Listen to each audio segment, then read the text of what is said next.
to the world centre of racing, Daytona International Speedway, for round 4 of the Porsche Club of Great Britain Sim Racing Championship. It's the time for the first of our endurance rounds in this series after 3 sprint rounds, and I can't wait to get going. It's Peter Mackay here alongside Paul Smith in the RaceSpotTV commentary booth. And Paul, 80 minutes lies ahead of our drivers. Yes, good evening everybody. Hello. Yeah, it's going to be an interesting round, isn't it, this one? Because double in length as to what we normally see these drivers competing. Strategy is going to be a big factor in all of this, and we've seen strategy play a big part so far this season. So yes, and of course there's no better location for prototypes and GT3s than here at Daytona. It's a special place, it certainly is, but boy oh boy have we been to some iconic venues already. Our Japanese swing kicked off with Suzuka and Fuji, then Imola a couple of weeks ago, which certainly threw up a few surprises for our drivers. And as we said, the first of our endurance races here at the Daytona International Speedway. In 2 weeks' time we go to Interlagos, usually for sky-high track temperatures and very low grip indeed. And then, well, a venue which needs no introduction, which has hosted every conceivable type of motorsport you can imagine, Spa-Francorchamps, for the second of our endurance races. Then we go to the traditional round at Silverstone here in the Porsche Club of Great Britain, and we finish off at yet another iconic endurance venue, Sebring International Raceway. Cannot wait for that, where we close off the season on the 11th of June. So, how do things look in the championship? Well, in the pro standings, in the prototypes, Daniel Lee leads the way by 12 points from Rob Sharp, who in turn has a very slender advantage over Byron Crawford. Then it's only a further 3 points back to James Cummings, making it really, really tight at the Sharp end of the field. Stephen Kershaw, he rounds out the top 5. Rob Miller looking to get his season going, tied up with Paul Goffin. Christian Tsuruta hasn't been at every round and had a pretty disastrous Imola. He'll be looking to get a win on the board tonight. Danny Jones and Robert Healy, they round out the top 10. In the AM standings, well, it's even tighter. Alistair Hatcher and Stephen Haley separated by just 1 point at the moment, and very much in touch at the moment are Ryan Penny and Oliver Carbadine. So as always, absolutely wide open at this halfway point of the season. Kim Such is still hanging on in the top 5 with Andrew Shepard in 6th. Alex Owen is in 7th, Alex Jones in 8th, Ralph Meyer is in 9th, and Anthony Franklin, he rounds out the top 10 right now in the AM standings. So we head into the final moments of qualifying. An elongated race, double-length race today. Normally we have 40 minutes, 80 minutes tonight as we ride with Christian Tsuruta going around the high banks of Daytona, sitting in 2nd at the moment, just 54 thousandths of a second from Rob Miller as he head into the final couple of minutes. He'll get 2 more laps if he wants them. Is this going to be an improvement from Tsuruta? In fact, he's been bumped down to 3rd and immediately goes up to 1st. He had been bumped down to 3rd by Drew Fletcher, but Tsuruta to the top of the shop then with a 1:32.545. And is there more lap time to come from those tyres? You're seeing how you don't want to get too close through this infield section to a car in front, but you need that slipstream to be able to get the absolute top speed along the oval through the banking section and down towards the Daytona chicane. Can you tell I was commentating at Le Mans at the weekend? No, the Le Mans chicane here today. So you want to get slipstream at this point here, where you can carry that speed all the way along, flat out, all the way down to the Le Mans chicane.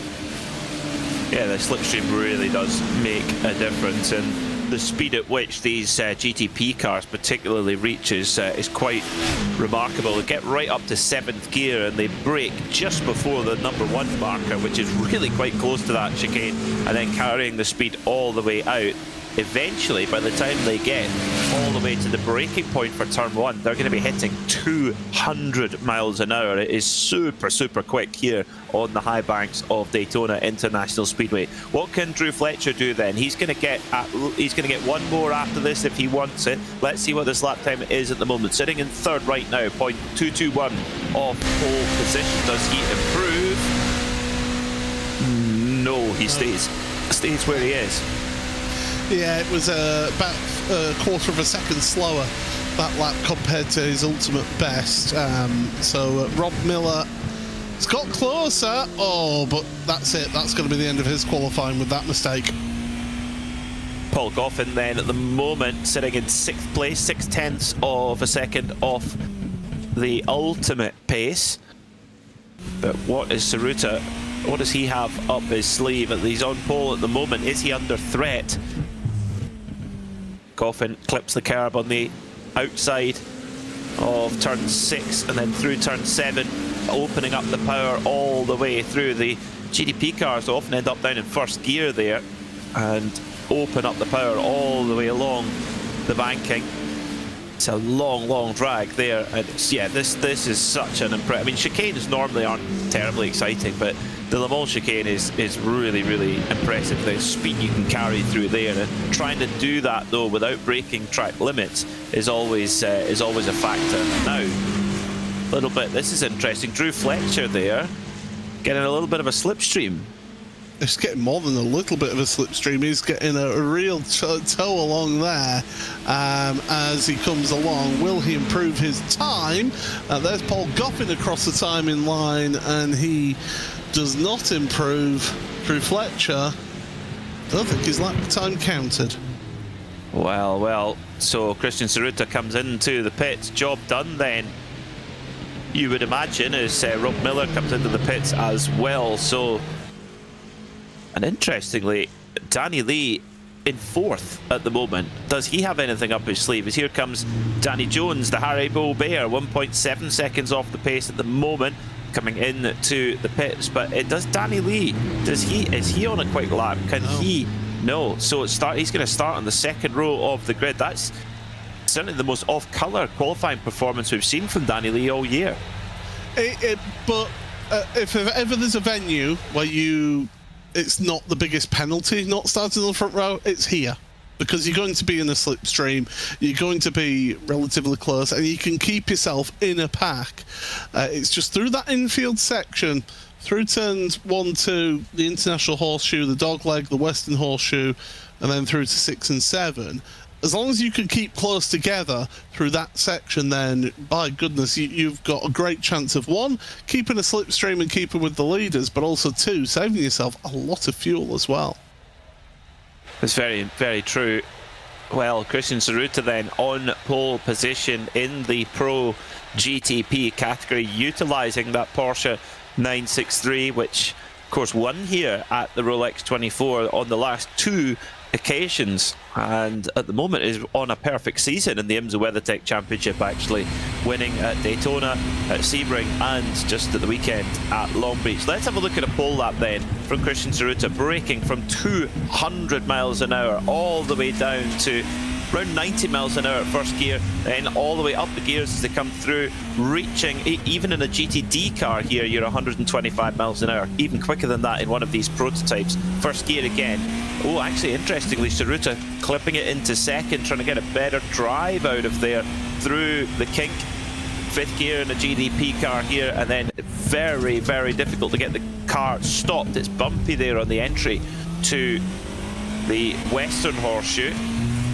Hard on the power again for the run to turn 6 and 7, where you come off the road course and then back onto the super speedway at NASCAR turn 1. Then hard on the power again, up through the gears, using all that hybrid power and that 4.6 litre twin turbocharged V8 as you run up towards the Le Mans chicane. You've got to think about it, thinking, right, how am I going to attack this corner? The top pros there braking just before the 1. Tsuruta fairly similar. Curb, more curb, and more curb. Beautifully done. Very nice and smooth there from Christian Tsuruta. Car looking absolutely on rails as he then has just got to watch the delta. Is it enough? Is it going to be a pole time? And as we know, yes, it was. Great lap there from Christian Tsuruta, and exactly what he needs to do to try and get his championship campaign underway. He's had to miss a round, but he had a disaster at Imola last time out. Stephen Haley here, Paul, pole sitter in GTD in the ANT class. well, first of all, listen to that noise. But secondly, look at how the conditions have improved through the session here, because the AMs, if you're just joining us for the first time, the AMs go out in qualifying first. They get 10 minutes to set their qualifying times. They then come in, and then the pros come out in those prototypes afterwards. And the conditions have been changing through these sessions here. When we were in the practice sessions about 40 minutes ago, the fog was really, really thick, and it was tough to see. Thankfully for us on the broadcast side of things, it's cleared up now. But again, this Porsche, rear-engined, really good on the brakes, on acceleration is this car. It doesn't have the ultimate top speed of the GT3 class, or the GTD class in IMSA, but that's not a problem when you've got a field full of Porsches, is it? No, it's very much a spec class, I suppose, all using the 911 GT3 R, which was on pole was on pole last time in 2024, with a 144.382 Prio in Rexy, the AO Racing Porsche. A very strong lap there from Stephen Haley, enough to put him on pole in the AM class. And you don't want to be deep in the pack, really. Ideally, you want to be able to control your race and not get caught up in an incident. It's very easy to get into a silly incident in turn one. It just sort of pinches in there too. So always good to get that qualifying time in the bag. So in warm-up at the moment, and conditions, thankfully, a little bit clearer now. The fog has lifted slightly. We can see the full beauty of Daytona International Speedway and Lake Lloyd. Christian Tsuruta then, your pole sitter, by just over a tenth of a second from Rob Miller. Then it was Drew Fletcher and Danny Lee. They're going to start on the second row of the grid. Dean Powell and Rob Sharp, they start on row 3.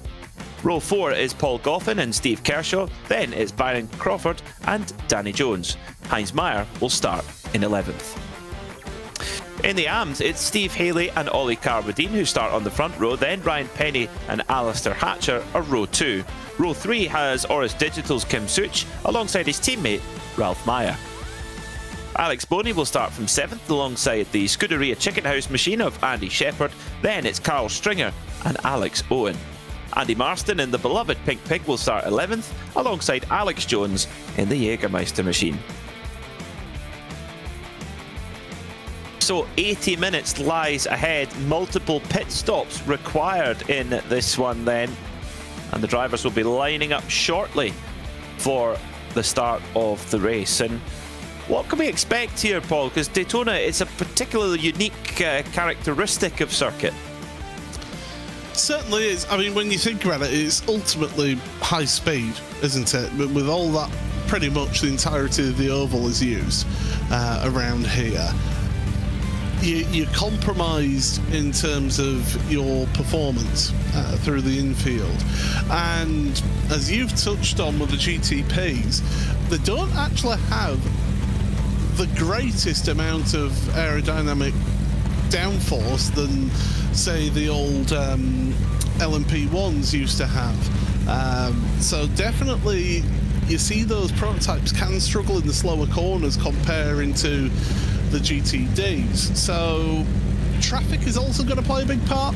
If you're one of the GTP leaders coming through and you're getting caught in traffic through turn 1, if you get into a bit of a fight with some of the back markers of GT3, then you can get a bit held up through that infield section. So traffic will play a big key. And as I said, strategy, that's going to be the thing that wins it, I think, today. Yeah, for sure. Who's got that conundrum cracked? And how many pit stops will the GTPs require? That's a question, because this is a thirsty circuit. You're on full throttle a lot. Is it going to be big fuel saving? You know, we saw Rob Sharp win the opening race of the season by using 1 stop over 40 minutes. The rest had to use 2. What does that mean for today? Are we going to see someone manage it on 2 stops, or will it be 3 or 4? Let's wait and see. Christian Tsuruta in the I think it's very cool runnings, that car, that green and yellow and black. Going to start on pole position. So the drivers desperately try and get some temperature and pressure into their tyres. Remember, no tyre warmers at all. So it is really, really tricky on those opening laps. The tyres have nowhere near the grip they have when they're up to full temperature and pressure, which can take a couple of laps to get to that point. So the driver's got to be super, super careful. Pace car pulls away then as the green flag is prepared. Green flag in the air then, and it's a slightly steady getaway from Christian Tsuruta, and he's under pressure. Rob Miller actually gets his nose slightly ahead, but Tsuruta goes to the inside, nearly puts a wheel on the grass on the inside, just going tippy toes round turn 1, trying to wait for that temperature and pressure to come into the tyres as they come through. And these GTPs on the new iRacing tyre model now, so that you have to be very, very careful for that temperature and pressure to come in. But the pros at the front of the field, Paul, they really seem to have learnt their lesson from last time out at Imola and have negotiated that opening sector well. Yeah, I think Tsuruta will be most pleased about making it through turn 1 this time. They'll have to be lifting and even potentially changing down gear through the dogleg. Oh, Rob Miller around already. That's what happens. Cold tyres, try to get the power down. It just goes around. Well, I think it was a combination. I think Rob Miller got it loose, and then Danny Lee got into the back of him. We'll get a look at it, I'm sure, but I'm pretty sure the championship leader, Danny Lee, got into the back there of Rob Miller. Although I think he was starting to spin anyway, but we'll get another look at it for sure. But that's not an ideal start to the race for Rob Miller. It is an ideal start to the race for Christian Tsuruta, because all of a sudden he has a gap of 1.5 seconds. Now, will that be comfortable enough, or will Danny Lee bridge that gap? There's not a huge amount of slipstream with that type of time gap. Usually once you're under 1 second, you really start to notice a significant difference. But right now, Rob Miller, he's now stuck back in the pack, unfortunately. After that, was it a spin? Was it a tip? Was it both? Well, either or, he's at the back end of the top 10 now. Yeah, he is. Heinz Meyer, who started on pit road, has had to take a tour back to pit road. He's had a bit of a drama and a nightmare half a lap, so he's not going to be going anywhere fast in this race. But yeah, I think that perfect start for Tsuruta in all of that. Get to the front, and he'll be hoping that he could pull away. Here we go, Peter. What happened here? It's a little bit wide. Gets on the power. Do you know what? I think that's just himself. I agree. There might have been some contact, but he was already spinning around by that point. I think the rear was gone. He was not getting that back. And yeah, Danny Lee might well have had a little brush on the way past, but certainly wasn't the instigator of that incident. Yeah. That angle tells him maybe a slightly different story. I don't know. I don't think that there was exactly a contact between them. It could be the old... yeah, so I think he's losing it. Had to get off the throttle, but the car behind has come right up behind and, yeah, just avoided contact, but he's gone around there. Either way, he was facing the wrong way. I hate to say it, was there a bit of digital aero wake there? The first contact. I think there might have been a bit of digital aero wake there. Potentially. Yes. Either way, it's an unfortunate thing. It's so easy to do at this time of the race on lap 1, where everyone's bunched together. Those they're corners where you're coming through 5th, 6th gear there in a GTP car, all the way down to first gear. So there's a big change in speed, and it's very easy to trip up over another driver. So Danny Lee carries on. Rob Miller has got a lot of work to do now as Alistair Hatcher just sits in behind Ryan Penny. Now, if we listen closely, we might hear something on Alistair Hatcher's car here.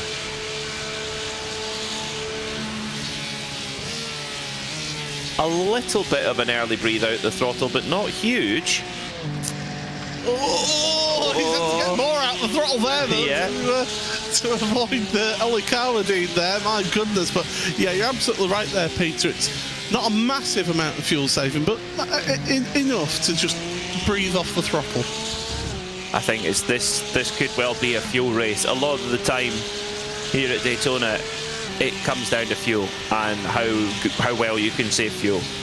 And the thing is, the quicker that you are, Oh, it's off the road. One of the GTPs straight off the road there. I think that was Heinz Meyer. Oh dear, he's towed back to the pit lane. Unfortunately, it looked like he was struggling there with something. But yeah, the faster you are, the easier it is to sit behind somebody and save more and more fuel. So Alistair Hatcher could be in a good spot there. Let's have a look and see what happened to Heinz Meyer. He was straight out the pits. Yeah. So remember, he'd been on pit road after having an incident on the opening lap. Come out the pit road on stone cold tyres and headed straight. I'm sorry, Martin Brunel, I'm going to steal your line. Headed straight for the scene of the accident. Yes, he did. Yes, that's very, very, very true indeed. Ah, that's a shame for Heinz Meyer, and a perfect demonstration there of just how tricky this new iRacing tyre model is. It really takes some getting used to. It's very realistic because, you know, we saw that at the Rolex 24 Hour this year. Many top drivers making that exact error. You know, so it definitely is realistic. It's just very, very challenging indeed. As Ryan Penny holding off Ollie Carbadine right now. Steve Haley making a little bit of a breakaway actually. He's 1.2 seconds up the road. In fact, maybe make that 1.4 seconds up the road. So he's got an opportunity to actually make a break here. Is that the right thing to do? Well, we'll see. An hour and 14 minutes to go. We expect around 24 minutes on the fuel cell available for the GT3Rs for the AM class, and around 20 minutes for the pros in the 963s. And how you split that race up is going to be very, very important. I think if you're Steve Haley, you approach it one of two ways. It's either I don't want to be running away, I need to hit a fuel number and just do that, or you think, right, let's go full guns, let's go for it, get a gap, so that when it comes to the pit stops, it's such a big lead that I've been able to afford that extra time on pit road. So it's a 6 or 1/2 dozen situation for him. So rock and a hard place. There you go. That's another. Oh my goodness, that was a half spin there, and suboptimal drive there. That was Drew Fletcher, wasn't it? It was. Yes, it was.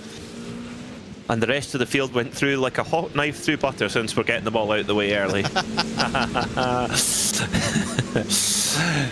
So yeah, there's a pretty big bunch here, isn't there? Led by Rob Sharp in 4th place, then Drew Fletcher, who's nestled in there in 5th. Paul Goffin in 6th in the yellow and black Newman style livery for Sim Racing magazine, and Steve Kershaw in the Barbie machine alongside Byron Crawford there in 8th. So there's a bunch, and actually when you're in a bunch, if you're all at a fairly similar pace, you can actually work together on a track like this. The drafting is such that there's such a strong effect of the car ahead pulling you along, so it basically punches a hole in the air. If you're a cyclist, you'll know exactly what I'm talking about. If you get behind a tractor, you're quids in, because it's going to punch a big hole in the air for you. So if you are a cycling fan, at the moment Rob Sharp is very much the domestique of the group. Yeah, they're very much the head of the peloton, as we've got that breakaway at the front of the field there, Peter. Zarut is actually slowly getting caught by Danny Lee, isn't he? So Zarut is not having it all his own way. 0.2 of a second faster that last lap was Danny Lee compared to Christian at the front. We've had a spin further down for Alex Boney, so dropping down to the last of the runners in AM. But still, this close battle at the front, really just getting into a rhythm, and that's half the battle. As just a little too eager on the exit corner, and giving it that boot full of throttle there to spin it round will help your tyre temperatures. That'll have peaked the surface temperature. You want to bring that down. Fortunately, with a track like this, you can bring those tyre temperatures a little bit down, because you are just along sections where you're not having to have heavy braking or heavy power application, so you can really sort of bring your tyres back into to regulation. But yeah, a track like this is getting into a rhythm, getting into a flow. That's not doing that though at the Daytona, at the Le Mans chicane. No, definitely not. And also you don't have too many high cornering loads either. and the high cornering loads that there are, they're quite spaced apart, and they're quite short. So yeah, you definitely don't overwork the tyre. In fact, the bigger issue here is getting the temperature in the tyre when it's new. That is the big problem, particularly if it's a cooler day, as Kershaw, interestingly, going up to the high side there, letting Goffin have some room. In fact, no, he's not. Not at all. That's a decoy, because he's going to try and go round the outside. Barbie playing all the tricks here, and through goes Steve Kershaw. Fantastic move there. That was really... I have to say, I didn't see that one coming. I thought, oh, is he just out on the outside line? What's he doing out there? Well, that is what he's doing. Great opportunist move. Really creative overtaking manoeuvre there from Steve Kershaw. I thought Paul Goffin was going to do the traditional Daytona International horseshoe move, which is stick the nose in, then realise the gap's closing and bang contact. But thankfully, no contact was made there. But yeah, superb. Steve, using the grip of the car, using the downforce off this car to go all the way, and you can go a long way off the track there at turn number 1, because track limits for the Rolex 24, IMSA. They basically say at turn 1, well, there's asphalt there, use it. So it's because it's big, and because it's on the outside, it's not necessarily an advantage to go wide. No. Oh my word! Oh, are we gonna? Oh, please don't tell me we're gonna have our John Virgo trick. Oh, we are. Our first candidate for John Virgo trick shot of the day. Now, crucially, that was the 11/10 car of Byron Crawford. Now, Crawford was in that fight that we were watching all along, and yeah, just traffic at the wrong time, and the leaders are nearly at the main group of the AMs. So, as I said earlier, Peter, traffic will play a key part of this. It will. Let's get a look and see what happened then, because Kershaw went up the inside, and very odd one. I think maybe Alex Boney maybe just got a little bit spooked by the prototypes coming through, and that's totally understandable. And also, I think Alex Jones was much slower into the chicane than he expected, and that also took that. That's just unlucky, I think. I think Buck Crawford's tried to bail out. The problem is that there was a big black car in front of him that blocked the exit road there. Oh, Rexy's had his teeth punched out again. Why does this always happen at Daytona? Poor old Rexy's needs to go to the dentist again. We saw this in this is deja vu. We saw this in the Rolex 24 where Rexy had his teeth punched out, and it's happened again. So how has that happened? Dear oh dear. Well, you don't need to put 2 and 2 together. I think there's been some assistance there. Oh, you would think so. Yes, you would think so. They don't just fall out automatically. Well, I don't know. It depends how on the quality of the zip ties that some of the teams use. The preparation. Yeah, that could be right. I noticed there that the airplanes have gone to a more accurate speed now. Yes, iRacing have taken their pilots to pilot school, and they've got them on a more accurate landing trajectory and speed. They were pretty aggressive before that. They'd get you there on time, though. I mean, they were coming in at about... somebody actually did the maths. I don't know if you ever saw this, Pete, but somebody actually did the maths, and they were coming in at about 300 knots, so a little bit quick. What's that in miles per hour? About 310, 315 or so. That's quite a lot. Yes. Imagine watching a plane land at 350 miles. You wouldn't see it land, you'd see it crash. Yes, you would. And I think also as well, you wouldn't have a runway long enough either. No, absolutely not. Now, look at this at the front of the field, Peter. Yes. This is picking up here. So is this Zaruta just running to a fuel number, perhaps?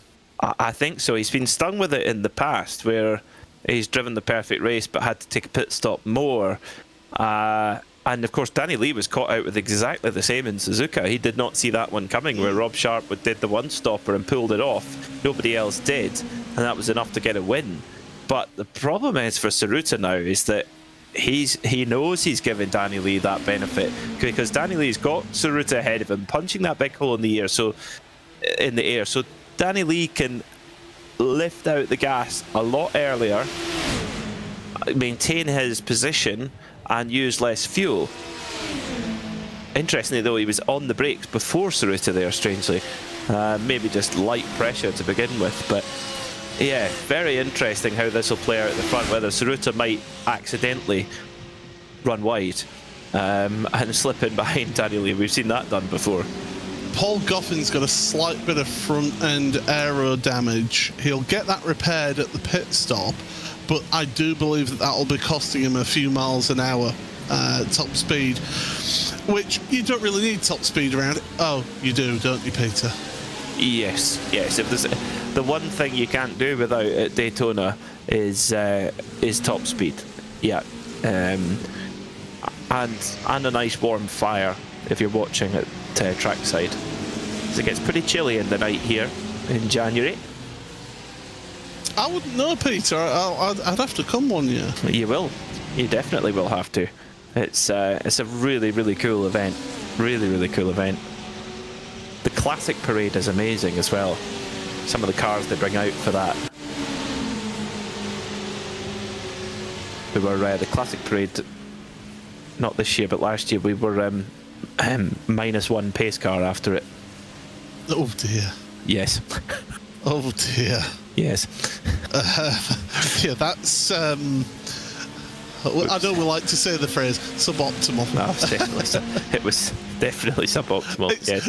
It's almost as bad as me on a rally with a spectator control car coming through the stage and the driver getting a bit over exuberant over the flying finish and put the brand new Land Rover that had come off the forecourt of the sponsors that weekend into a ditch. Oh dear. Let's just say the sponsors weren't the same the following year. They weren't a sponsor anymore. No, not at all. Oh dear. Oh dear. Well, Paul Goffin is just going to have to stick with it, really, for the next little while. Well, that being said, of course, we're heading very close to the pit window now, because they're going to be looking at that hour mark, because it's an hour and 20-minute race, and if you can get underneath the hour mark without taking your first pit stop, you're in a really good place with fuel. However, if you have to if you have to go into the pits before, then you're a little bit more on the back foot and might risk having to take an extra stop, which here at Daytona, it's a long old way round. As round goes Rob Miller. Oh dear, loses it on the exit of turn 7. These are aggressive, these machines. You know, you've got a lot of power going through the rear wheels only, nearly 700 horsepower going through the rear wheels, and just tap the power on, quite a lot of steering lock on there. Did he put a wheel on the outside curb there? I'm not sure. I don't think he appeared to, but that corner is a really frustrating corner because you think that you can be really aggressive on corner exit, and well, I mean, we've just shown there. And you know what? I think Rob Miller will be feeling a little bit of frustration with how his race has gone as well so far today. Started second, is down to 8th place, so a big adjustment from that lap 1 incident at the Western Horseshoe. And yeah, Miller, I think, will be feeling a bit like Groundhog Day almost. Yeah, a little bit, and it's so easy for these mistakes to kind of breed into each other as well. You know, you're trying to make up for lost time, and yeah, just ask for the power that little bit early, and round she goes. So this is crucial. If we see Tsuruta or Lee come in here at this next opportunity, they're on the wrong side of the fuel. If they keep going, they're just about on the right side of the fuel in terms of taking an additional stop. But it really depends how much they got left in the tank, how brave they are, how much have they saved throughout the opening stint. But if they carry on and don't pit here, they're in a good place in terms of fuel strategy in the GTPs. As they go by, they're going to pull in. I don't know if they did or not. It looked like they kept going. Okay. So fuel-wise, they're absolutely fine. I think there might have been a little bit of brinksmanship going on there. A little bit of the old NASCAR tactics of feigning to come into pit road. I think Kristin Tsuruta might have been up to any tricks that you could possibly think of to try and get the other competitor to do the opposite. I want to point out, whilst we're looking at Ryan Penny is now over 5 seconds behind Steve Haley. So Steve has got the hammer down here. I said he had one of two choices. Well, he's taken the second choice and has just thought, right, let's get as big a lead as possible and then see how we go from there. Well, it seems to be working right now. He's got a good advantage, and it seems like all the other GTPs are okay on fuel as well. So it looks like it's just going to be split pretty much evenly into a, what will that be, a 3-stop race. So they'll have to pit 60 minutes to go, 40 minutes to go, and 20 minutes to go. So they're going to be in and out the pits all day. It's a good job me and you are not down on pit road this time, isn't it? Yes. We'd be kept busy, that's for sure. Yeah, definitely. With these drivers. It's the GT3s, the AMs, they're at a 50% fuel cell limit. So it's a case of, with those, you'd be talking, well, normally you'd say half an hour for that, but around here, you're on throttle so long, you're going to be a little bit less time, aren't you, Peter? Yes, you are. Yeah, it's just constant flat out all the way here at Daytona. And also you've got, even in the infield, you've got quite a bit of braking, from, big braking events, then big acceleration, then big braking, then big acceleration, and that can play a factor. In comes Rob Sharp then, who was definitely the most frugal man in Japan in the opening round. Oh, just makes a slight mistake coming into his boxes. In comes Kershaw as well, filling up the fuel, and that means Tsuruta and Lee have kept going. So they've made another lap again, so they're in a really good spot on fuel. The top six, they've all still yet to pit. Rob Miller, the last of those yet to pit. Now, car 11, Alex Jones, has pulled over and parked the car in pit road and has in fact taken himself out of the server as well. So we've lost a few cars already, Jones, Boney and Meyer. Yeah, we have. The attrition rate's been pretty high, unfortunately. Yeah, Alex Jones has Rexy been in the dentist yet? I didn't quite catch on that shot, but might have to wait till the to the next pit stop to get that damage repaired. Now, Tsuruta, in he comes now, and this is important, where you've got to hit the braking point just right to not give away too much time, but not risk getting a speeding penalty. Into the pits he comes then, looking for your pit box. It's a long drag down here, and it's got a higher pit speed limit as well, so that makes hitting your marks a little bit more difficult here at Daytona. Into the box perfectly from Danny Lee. Likewise, Tsuruta. In goes the fuel. Now, are either of them feeling brave to potentially throw a curveball in, or will it just be simply a top up to the brim and keep going? I think with how this is going, you might as well just brim it now. Come out. Yep, there you go. No tyres being taken, because if you took new tyres, you would lose so much time over everyone who doesn't take new tyres, and the actual tyre wear isn't the greatest around here either. So it's not really worth taking those tyres, I don't think, today with the track temperature just below 21 degrees Celsius. No, I think you really want to. I think you really want to make those tyres in GTP last all the way. There is, as you said, there's such a tyre warm-up phase that you lose so much. So I think, yeah, we'll see the drivers make those tyres last all the way to the end. So Steve Haley still marching on at the front in GT3 in the AM class, but Ryan Penny holding on to second place. He's got Alistair Hatcher right on his case, and Ollie Carmodine's right in there too with that white and red 1110 racing car. Ralph Meyer not far away either, so any slip up at all from Stephen Haley and there is a cast of drivers wanting to take that spot off him. But so far, Haley doing an amazing job, really strong. Interestingly, in that pit cycle, Tsuruta was able to take a tiny bit of time out of Danny Lee there, and now actually has, if he is giving Danny Lee a slipstream at the front of the field, it will be a very, very slight one indeed. What's really odd about that, considering he's been able to pull that gap slightly at the front, the cone-to-cone time was practically equal between the two, between Zaruta and Lee, and the actual stop in the box time was practically equal between the two. So it must be on this outlap where Zaruta's just been able to just get the car out quicker and up to speed, and up to the speed with how the car feels with a full fuel tank again.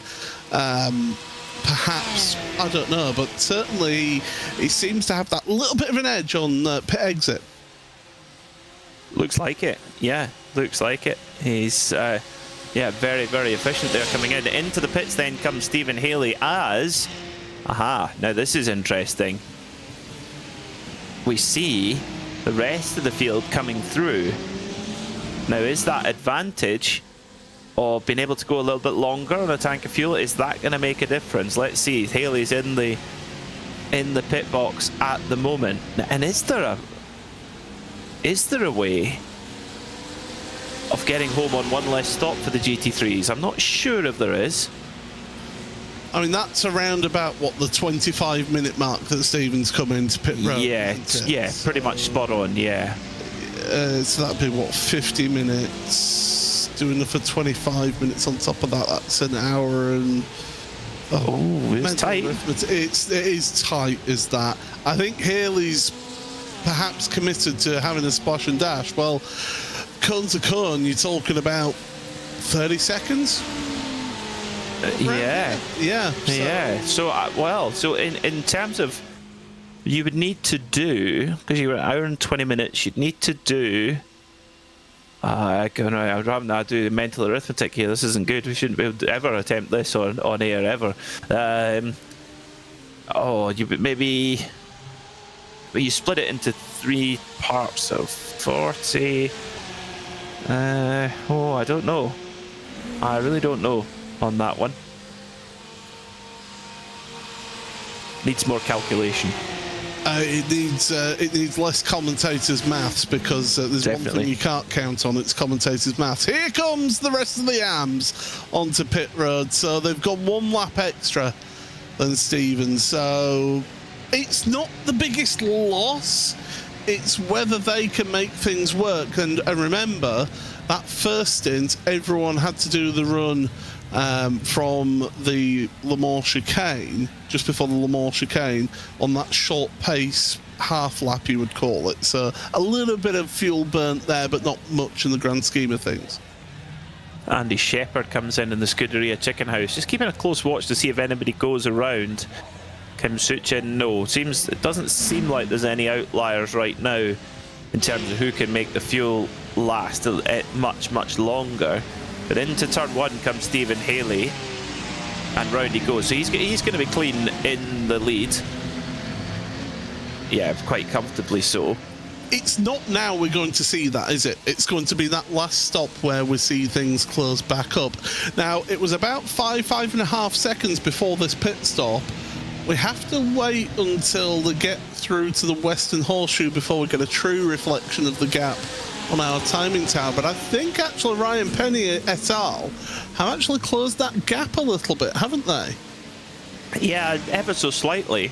But I think, yeah, you're right. If they can keep going a lot longer, that gap might well come through. So this is far from done in the GT3s in the AM class. Very interesting stuff. But I tell you what, at the front, it's that gap that Christian Zaruta had coming out the pits, it's gone. It's down to pretty much nothing. In fact, it is nothing as they're side by side coming through the Le Mans chicane at the moment. Danny Lee is pulling the pin as Zaruta gives him space all the way through, but Danny Lee is on the inside line. Is he going to be able to get the run here and go by? If I was Zaruta, I would just be slotting in behind here. Yes, and that's exactly what he is. Zaruta's got a slow down penalty as well through the chicane, so Lee making that move has forced Zaruta to go off track enough to trigger the slow down penalty. So that's another reason to slot it. But if I was Zaruta, I would have just been there going, oh, you're absolutely desperate to get into lead? Fine, go right ahead. I'll sit in your wheel tracks, mate. Yeah, I think that might be what he's thinking. Yeah, because he hasn't lost the slipstream there, has Zaruta, and he might well be able to get behind Danny Lee now and do a lot of fuel saving, using him as a using him as a wind block basically until the next pit stop. This isn't helping for the second placed fight here. Alistair Hatcher and Ryan Penny, they've got to be clever here. If they start fighting with one another and trading places, that's going to allow Stephen Haley to get away at the front of the field. I've done races here in the past, touring car races mainly, and when somebody's got a bit of a gap at the front and you've got two people together, you start working together, bump drafting, or even doing the old switching of the two, between the two of you, to try and take advantage of that overspeed and to try and close up the gap to the front to help sort of leapfrog yourselves up towards the leader. They can't be fighting for position, because if you start fighting for position now, you're just basically guaranteeing yourself not to win the race, in my opinion. Yeah, and that's it. You just got to really play it smart, and it might seem negative, it might seem defensive, but that's often how you win these. These are often cerebral races rather than absolutely flat out big mega stints and getting into a fantastic, qualifying lap rhythm. It's not really the way. It's actually being cunning and being clever and actually potentially hiding what you have until later on in the race. I always think back to a tale that Sir Jackie Stewart told once when they were racing at Monza in the Tyrrell, and he said Ken Tyrrell was stood at the side of the track because they got paid as a team by the organisers every quarter of the race, and because it was such a slipstreaming race, especially in those days in the early 70s, Ken Tyrrell would be giving Jackie Stewart a countdown to the quarter race distance, and Jackie would get to the front. He would be leading across the line at quarter distance, half distance, three-quarter distance, and then win the race, because they just planned it. They were all in a slipstreaming pack, and they just planned it like that, and it worked. And you've got to be canny like that and work together in that sort of situation. Usually, if there was any form of money or financial incentive involved, Jackie Stewart was usually the grandmaster. And Ken Tyrrell. Oh yes, they were a match made in heaven, weren't they? They knew how the game was played. That's for sure. Ryan Penny, though, moved into second position with Hatcher in behind him. They've just dropped Carbadine a little bit, about 1.3 seconds back to him. So, yeah, they're not Carbadine not really getting the benefit of the slipstream. Alistair Hatcher is right now. If I were him, I'd be thinking this is perfect. Big lift and coast into the braking areas, not stress the tyre too much either, then back on the power nice and gently and just use the car in front. And if you are the car in front, it's so frustrating as well when you know you're pulling somebody around. Yeah, because you're putting all that effort in with your car, you're creating the hole in the air, and you're just dragging somebody along like they've got a rope attached to your towing point. It's frustrating if you're that car leading the car behind. And this is where Hatcher, you're absolutely right, should just sit behind, not too close. Give it be about 3-4 tenths of a second, and just keep that comfortable gap so that when it comes to pit stops, you can then get the jump because you're taking less fuel at the pit stop. It's certainly be interested to see how it all pans out, but they lost out with traffic coming through because Steve Haley's pulled another, second over these two. I've been doing some quick back of a piece of paper Is it a back of math. A back of an envelope, yeah, back of an envelope. A John Player special envelope. I think if all the rest of the GT3 field, so everyone but your race leader, Stephen Haley right now, who pitted a lap earlier than everyone else, if that carries over again, so if they do a lap longer stint than Stephen Haley on the next stints, they can actually get home on one less stop. So if Haley keeps going on the program that he's going, he will have to take a tiny splash a couple of laps towards the end. Whereas, by my calculations, I think that Penny, Hatcher, Carbadine, Meyer, etc., if they have to do 1 lap longer every stint. It's not just 1 lap, do 1 lap longer on one stint and that's it. They have to do it on every stint, but they've done it once. Why can't they do it again? Peter Mackay, available for speeches, for corporate events, and also for pit strategy as well. There you go. Get in touch with him. Carol Vorderman, eat your heart out. Yeah, these two, they've calmed down now. When you order Paul Trustwell from Temu, that's what you get me.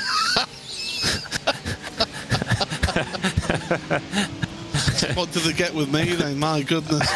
I'm from Wish. Alistair Hatcher seems to have listened to what I said, though. He's maybe pulled back a little bit too far back, but that was a little bit of traffic coming through on him there. So, yeah, that's the Danny Jones car coming through. Dropped back a little bit far for my liking. I would be wanted to be within half a second of Ryan Penny right now if I'm Alistair, but it ebbs and flows around here and things will come back to him. But yeah, if I'm Steve Haley, I just keep going with what I was going, and maybe because he's got that bit of a gap, he can lift and coast a little bit more at the front. Speaking at the front, we're going to change for the lead, Peter. That we do, yeah. This was, well, we did see a change with Danny Lee going ahead a few laps ago, but Tsuruta, strangely not happy to sit there in behind Danny Lee. If I were him with 44 minutes still left on the clock, I'd be thinking this is dreamland right now to sit behind Danny Lee, get a slipstream, and we'll know really where Tsuruta's thinking as we come up towards the Le Mans chicane right now. Let's listen in. That's a big old lift and coast, ladies and gentlemen, right there. And even better for him, Danny Lee gets held up on the exit as well. That's just luck of the draw there. Now, is Tsuruta going to take this run, or is he going to blend out the throttle?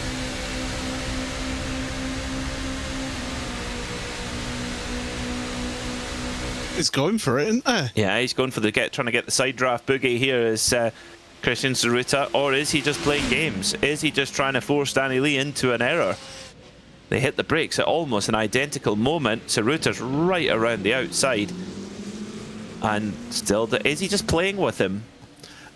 If that was the last lap of the race, Peter, Christian Tsuruta would have been declared the winner by 0.02 of a second. That's how close they were. Is that a dress rehearsal then? Could be a dress rehearsal. It doesn't harm to get the practice in. Why not? Very true. I mean, it's maybe a touch unrealistic because Danny Lee was held up big style on the exit. Just luck of the draw. What's the true? Yeah, well, at least he knows. At least he knows. That's for sure. Plotting everything, and the one thing is for sure, into the Le Mans chicane, Christian Tsuruta got a huge lift and coast in.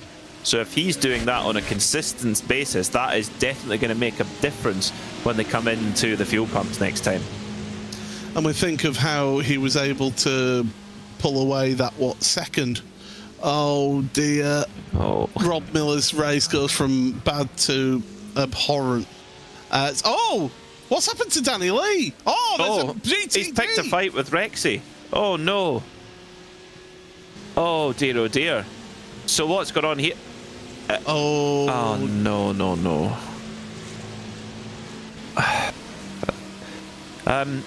I'll let you take this one, Paul. So that is basically somebody's. I think it was Alex Owen, wasn't it, in the Rexy car? Mm-hmm. He's admitted before the start of the race that his Wi-Fi's not been playing with him, has he?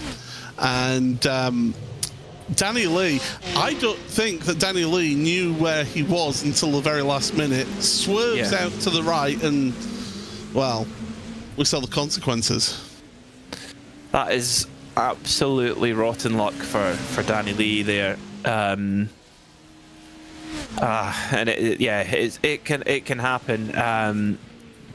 Normally, running here on iRacing on an online server using the internet, most of the time it's pretty good. But occasionally, if you have a user where their internet is not at its full performance, or well below its full performance, things like that can happen. actually iRacing has introduced a new feature that where if your internet drops below a certain performance level, you're basically removed from the session or put into the pits. I'm surprised it hadn't done that, given how bad that was. I'm surprised it hadn't done it already. Yeah, that was quite significant, wasn't it? Just how that went there. So, yeah, definitely. It was bad enough that Danny Lee obviously didn't know where he was on track, where Alex was on track, and yeah, it's cost Danny. And do you know what? It's cost us a potential race at the front. Unfortunately, I was really looking forward to seeing the mind games that was going to happen there. But, well, never say never. Rex is just coming out of pit road and Chris's route is coming around. He'll be thinking, oh, please stay out the way. And he does. Yeah, that's... and it's one of the challenges. And sometimes, you know, if you run on a Wi-Fi rather than a wired connection, that can make a huge difference. Oh, yeah, massive. There are things that you can do to help your connection here. A fully wired connection is the ideal situation for you. If you've not got the possibility of doing that, and here's what happened to Rob Miller, by the way, that's through turn number 2. If you haven't got the opportunity of running an entirely wired connection through data cable, through Cat5 or Cat6 cable, what you can do is you can get a system where you can actually use your plug sockets as data cables, as a data connection, and you can run data over your house wiring. That's better than being on Wi-Fi as well. If you're having to run on Wi-Fi, you can get boosters. They're not perfect, but they're better than, say, you being in the far back bedroom and the router is all the way at the front of the house. You know, there are things that you can do to put in place. And the first thing to check as well is try switching the router off and on again, see if you are having problems, to see if that resolves it.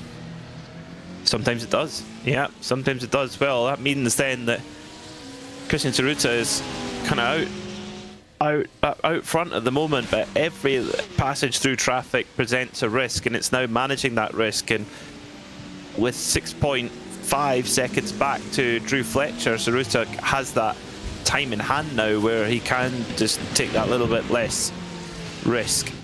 In fact, he should be due for a pit stop very soon, actually, shouldn't he?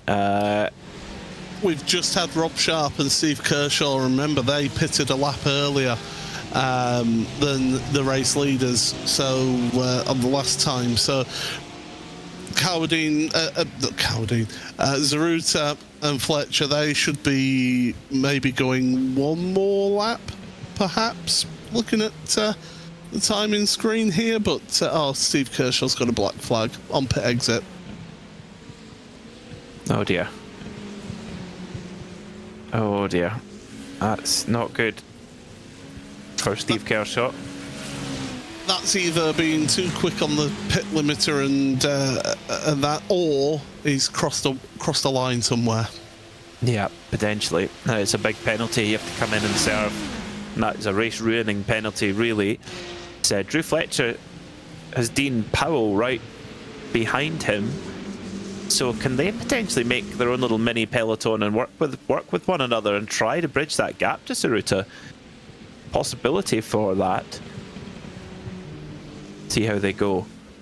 Right now, is Tsuruta's gap just around 7 seconds right now, and you hate to say it, but it kind of, that battle was just that kind of sparring between Tsuruta and Danny Lee. It was really, really heading towards a great finale there, but it's kind of popped the air out the balloon a little bit, I have to say. Would you like some air to inflate into that balloon, or maybe some helium? Yes. Because the Paul Smith Silver Salver has Peter Mackay has coined it, tells you that Drew Fletcher and Dean Powell, their average lap times over the last 5 laps were 33.6s. Christian Zaruta's a 34.7 average lap time. Okay. See, this is what it's all about, winning the Paul Smith Silver Salver NFT. And what a shiny NFT it is. I will say, Peter, the John Virgo Trick Shot Award did get an outing in the Rafa Racing Club Porsche Esports Carrera Cup Great Britain, and Mr. David Addison was most impressed with your catchphrase.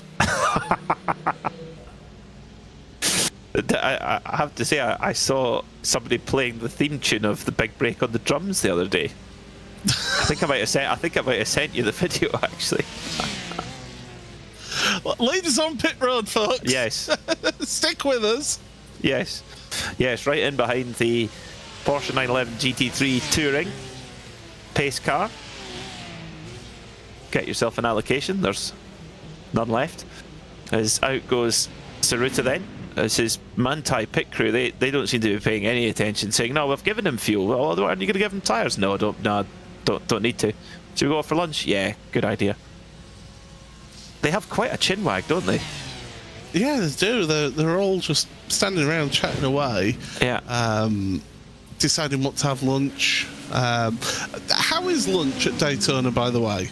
How is that for? It's very good. It's the same catering that goes around to all IMSA rounds. It's called the Apex Cafe. So it's run by a lovely family, the Shepard family, who do the catering for it. And you will have every single team will eat in there. Mechanics, drivers, team owners, you name it. Everyone's there, all having their breakfast, lunch, and dinner at the same time. It's very, very cool. And their chocolate pudding is absolutely superb. Is it as good as the ice cream at the Creventic series? Even better. Oh my goodness. Yes, I know. It's that good. And being the United States, you're not controlled in terms of your portion. You can fill your boots. For people listening, wondering what on earth we're talking about, they're very controlling of the portions of ice creams at the Creventic series. For good reason. Yes, for very good reason. Ice cream's not cheap, you know. No, definitely not. Definitely not. You've got to be careful with that. So, Alistair Hatchett opens the door up a little bit there, and then as Saruta goes through, and indeed on Ryan Penny, they're still sitting second and third. They have lost a bit of time in this stint. They're now 9 seconds, so that gap has kind of doubled over this stint. But what they really should be thinking about, from your pound shop strategist here, is for Ryan Penny and Alistair Hatcher, they should only be thinking right now, we have to go a lap longer than Stephen Haley. We have to. And then we have to do it again. And if we can do that again, we will get to the end of this stop. We will get to the end of this race with just one more stop. Whereas Haley likely will need a second stop to get to the end. I've just thought, Peter, by the way, I wouldn't be the Wish strategist. I would be you go to Aldi to pick up your strategist, and you end up coming home with a rugby coach from the middle aisle. That's what it is. My wife is the queen of the middle aisle. Whether we need it or not, it's coming home. So you've got a nice TIG welder at home then, have you? Well, the best one was the dartboard. Still need to put that up, actually. That was a good one. I saw somebody put on and said they came home from Aldi with a 2-pint bottle of milk. It was a complete impulse buy. He only went there for a 40-foot ladder and a welder. You also see Cuthbert the Caterpillar as well. That's let's not get involved in that legal battle. No. But I have to say I shop not exclusively but almost exclusively at Aldi, and everything else I mop up in Lidl. I'm an Aldi Lidl convert. Oh, these two are still fighting it out. Aldi and Tesco for market share here. Am I reading reading things correctly, or am I seeing Danny Lee in the lead right now? He's off cycle. That's what He's off cycle. Yes. I was just wondering that. I'm sure Danny Lee had an accident and dropped down the field, but yes, he's off cycle. He's on lap 7 of his stint, and that's why he's back in the lead of this race. So he'll need an extra stop, yes. Won't he? Yes, which will then drop him back down again. But he potentially could still get a podium. He's got great pace. I mean, it's streamlined for Christian Tsuruta because he can just sit behind him. Doesn't have to. He knows he's coming in. Yes, so ideal. Yeah, you do not need to fight that at all if you're Christian. You just sit back, get an audiobook on or something like that, a podcast or two, and just take it easy. Have a nice chilled Wednesday evening here. Quite right. Well, Steve Haley's just dropped a couple of seconds there as these two GTP cars came through, as Drew Fletcher and Dean Powell came through. Stephen Haley just actually had to go onto the grass at the Le Mans chicane. There's no harm, no foul, but just dropped a few seconds. And unless Steve Haley's been really fuel saving pretty hard, he is potentially vulnerable to have to take one extra stop. If he pits with 26 minutes or less to go, he should be okay. Oliver Carwadine's onto pit road. So he's not okay. Splash and dash. Yeah. He's in trouble. Yeah. So that we can watch and see. This Carwadine definitely, that he will not get home from there. I think Stephen Haley will be thinking, I really didn't need that to happen down at the chicane. That was the last thing that I would need at that point of the race when you're getting to that pit stop window, that pit stop cycle. So yeah, we'll see when Stephen Haley comes onto pit road as to whether he will need a splash and dash. And the question is, Ryan Penny and Alistair Hatcher were only able to go a lap longer last time. So are they able to go a lap longer again this time? And will that be... It should be enough, looking at the time right now, 28 minutes and 40 seconds on the clock. So if they're able to go a lap longer again... Then they're okay. Yeah, they should be fine. If they can repeat what they've done twice. Yes. Yeah, because it's looking like it was the stint was 25 minutes-ish for Stephen Haley in the first stint, and then 26 3/4 minutes for Penny and Hatcher. So, and the rest. So let's see. Tsuruta, this is a dream scenario. And what a contrast. What a contrast from Imola, because Imola was just pretty much an unmitigated disaster from the first corner yes. to the end. Yeah.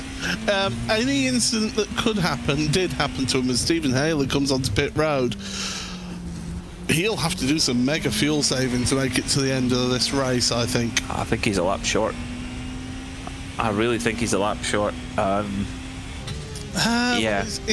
Is he at the pump now? Yes, he is at the pump now. So you're talking 27.5 minutes. He may get lucky. He may get lucky when the overall leader passes him. But if he gets caught on the wrong side of that, he's in trouble. Oh dear! Oh, off the road, Alistair Hatcher. Big crash there for Alistair Hatcher.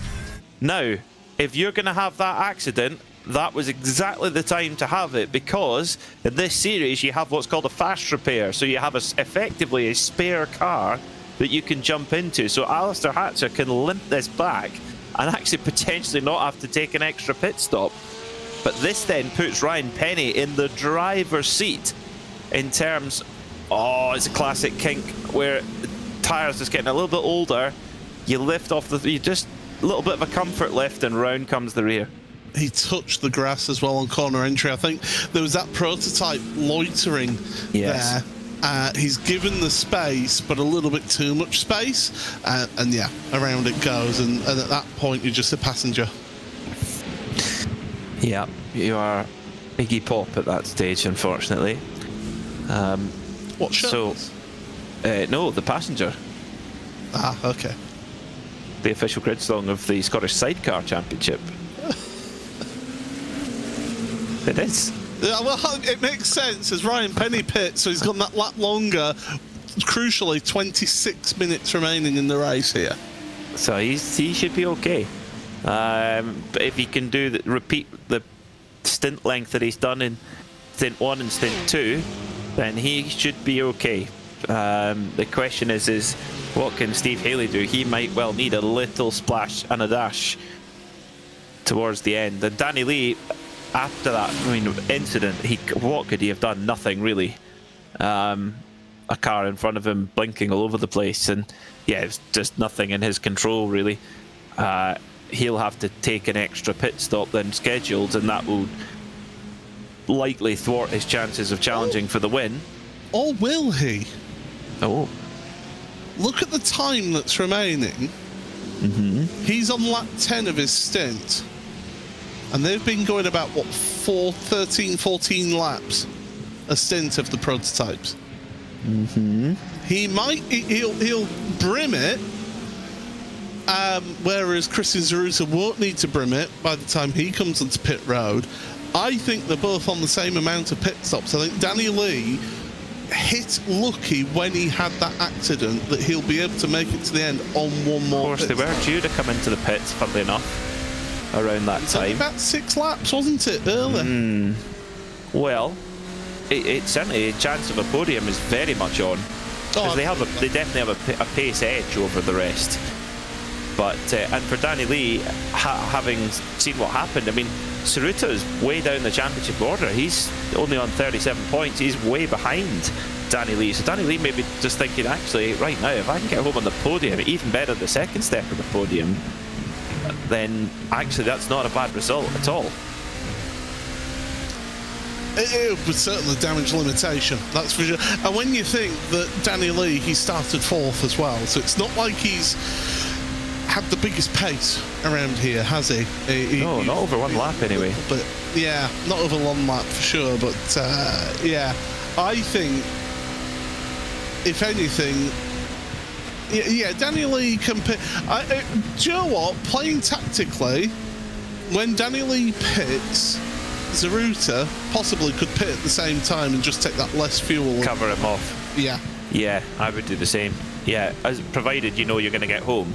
Yes, exactly. That's the thing, you've got to be sure you've got to get home. But yeah, Danny Lee still has a couple of cards still in his hand. Are they enough to get him back in the picture here? It would be quite a story, wouldn't it?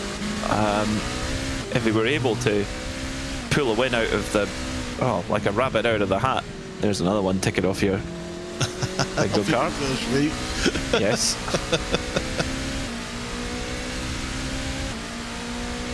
So I'm listening, and Zaruta's not overly fuel saving, is he? Into the braking zones, he's giving a little early lift, but he's not being aggressive with it.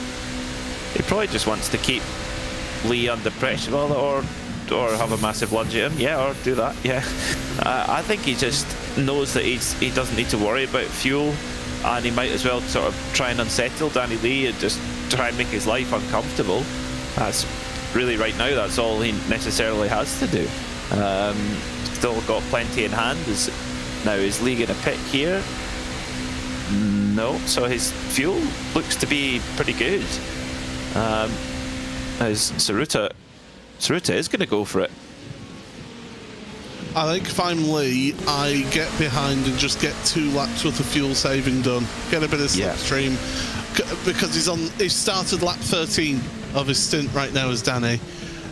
Oh, that's a bit deep there, Christian. Oh dear, getting onto the dirty stuff at the International Horseshoe. And that's allowed Danny Lee back past again. That's mistakes like that Christian can't afford to be making, to be fair. Yeah, it's Ruta just kind of thinking here, do you necessarily need to be getting involved in this at this stage? Possibly not, really. But he's obviously got a plan of some description. This will be the telling lap now as they come round at just over 21 minutes left on the clock. If Danny Lee has enough fuel to get home on the same number of stops as Tsuruta, As he runs very, very deep there and wide and off the road as he comes out of the Le Mans chicane then. So Danny Lee runs deep then through, and that will surely allow Tsuruta to come through back into the real lead and the proper lead in front of this race right now. Does Danny Lee come in? No, he doesn't. So he is absolutely fine on fuel right now. He'll make it. He will definitely make it now. Yep, he will now. The timing software that I'm using thinks 14 laps as they cross the line then, so he will make it because they can go 14 laps on a full fuel cell. Okay, so but then that means how far into the stint could Tsuruta go then? He's going to need not a great deal. He's just going to need a little squirt and go. 10. He's lap 10 currently, so he's got another 4 laps.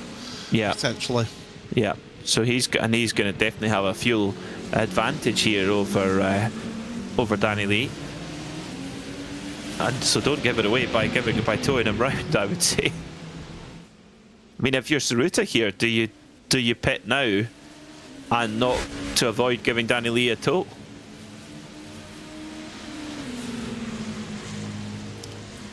I think he would still come out clear. The thing is, you've still got to hit your marks. We've seen 1 or 2 not hit the marks in the pit box. That costs you a second or 2 in the pit stall there. So you've still got to do that. And we've also seen people get black flags on pit exit. So it's not a gimme to Christian, that is for sure. It's very much he's still got to put the ball in the hole. Very true. Very true. Get it over the line. As Danny Lee does peel off into the pits now, I think if you're Tsuruta, you just get your head down and get on with it. Little lock up there as Danny Lee comes into the pits. He'll go to the pump, and we'll have plenty to get home. So the fast repair ruled certainly keeping Danny Lee in the race, which is good. He's got to put 13 laps worth of fuel in that car, so pretty much topping it up to the brim here in this pit stop. So what's the time going to be? About 20 seconds, I reckon. Well, it's gone over 2021. So pretty full then. Yeah. Full fill there. So the more laps that Tsuruta keeps going, the less he's then really got to top it up with to get home to the end. And of course, running at the moment, the car will be nice and light, which will help for speed as well. That always makes a nice difference. So in the AM class, in the GT3 cars, can Stephen Haley avoid taking that extra stop? In order to do so, he's going to have to be doing huge fuel saving. And judging by the yes, exactly. Judging by the time delta, Paul, between him and Ryan Penny, which is staying pretty steady at 3.8 seconds. Judging by the pace that they had earlier on, where Haley was stronger, he must be doing a lot of fuel saving right now. You see, I would give you a 5-lap average, but Ryan Penny's not done 5 laps yet out of the pits, so we'll give it a time just to get a couple more laps in before we give you that 5-lap average. Rob Sharp's onto pit road. So that's right on cue for Rob, because he has been pitting a lap early. I think Rob went into this race thinking, the king of the strategies, Rob Sharp, thinking, I'm going to try and balance out my strategy and putting the same amount of fuel each time, rather than having a short final stop, just have shorter pit stops each time. It's not really worked out though, has it really? No, but you got to throw the dice. You never know. You never know what might play out. It certainly worked at Suzuka, who's the only driver to take it on and to pull that fuel-saving strategy off. Kim Such trying to hold on to 6th place here in AM, just ahead of Andrew Shepherd in the Scuderia Chicken House machine. Going up through the gears, using every bit of the power from that 4.2 litre flat 6. Porsche announced just this week, actually, the evolution of this 992 GT3R. Seems like yesterday it was released. And the evolution package of the car will be debuted at Spa this weekend. The 12 hours of Spa. with a view to it being homologated for the start of the 2026 season. So maybe if you've just taken delivery of a brand new 992 GT3R, but oh, by the way, guys, we've got an Evo kit for it. That'll be an extra couple £100 plus. Oh, yes. Drew Fletcher, Dean Powell, these two are giving us a bit of excitement, second and third currently. Now, these two are about, looking at the timing, they are around about 40 seconds ahead of Danny Lee. No, about 30 seconds, 33 seconds ahead of Danny Lee. That's not enough time for them to make a pit stop and get back out again in front of Danny, I don't think. So I think Danny's possibly on for a second place here. I'd say so, yeah, and even then he's got a little bit of a pace advantage where he could make up the rest, I would think. But yeah, I agree with you. 15 minutes to go, coming into the sunset here at the Daytona International Speedway in Florida. What's happened to Ryan Penny? Sorry, Peter. What's happened to Ryan Penny? That time is hemorrhaging. Yeah, so is he now worried about the fuel save as well? Is he... No, last time by, yeah, he dropped a couple of seconds last time by, so it might have just been one error that's cost him. Traffic? Yeah, it could perhaps be. Maybe just got spooked a bit by prototype in the Ryan Penny in that number 99 car, but he definitely dropped a couple of seconds on that previous lap. And looking at, yeah, 45.4 last time by for Stephen Haley, 47.3 for Ryan Penny. Oh, Dean Powell's got a black flag coming onto pit road. Oh dear. He was in that fight for net third place, and unfortunately, then he misses his pit box as well. It just goes from bad to worse. Yeah, so a black flag for speeding into the pit lane then, and that's a huge penalty. Is it 40 seconds it is? About 45 seconds, yeah. Yeah, it's a huge penalty there. So it's effectively like almost like adding on a drive-through. It's really, really punishing. So that makes Danny Lee's life a little bit easier. Drew Fletcher won't be long until he comes into the pits. Likewise, Tsuruta. Now, there's a question. His lap 14 is Tsuruta. How much of a gap is Tsuruta going to have over Lee? That's the question. He's currently, 40 and a half second lead.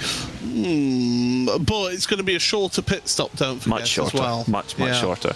And it's hard to, it's quite hard to do a like for like as well with the way the pit lane works, with the way it cuts out a certain part of the track. And yeah, there's it's hard to get an absolute exact science on it.